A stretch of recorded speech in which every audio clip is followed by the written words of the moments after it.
ഒരു സാധനം വന്നിട്ടുണ്ട്. ഇത് നമ്മൾ ഇതൊന്ന് അൺബോക്സിങ് ചെയ്ത് നോക്കാം, എന്താണെന്ന് നമുക്കറിയില്ല കേട്ടോ. അപ്പോൾ ഞാൻ അൺബോക്സിങ് ചെയ്യണേ. എന്താ അകത്താണ് ഇത്.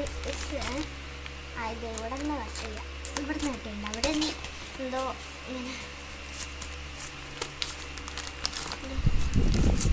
വലിയ സാധനം ഉണ്ടോ? വളയുന്ന പെൻസില്.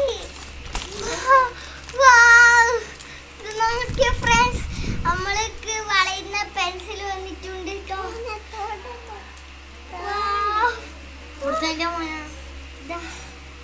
ഇത് ചെത്തണം കേട്ടോ, ചെത്തിയിട്ടാണ് എടുക്കേണ്ടത്. അപ്പോൾ നല്ലതാണ് കേട്ടോ. നിങ്ങൾ ലൈക്ക് ചെയ്യണേ. ഏത് നിങ്ങൾക്ക് ഇതിൽ ഏത് കളറാണ് നന്നായിട്ട് ഇഷ്ടപ്പെട്ടത് നിങ്ങൾ കമൻറ്റ് ബോക്സിൽ കമൻറ്റ് ഇടുക കേട്ടോ. അടുത്ത വീഡിയോയിൽ കാണാം.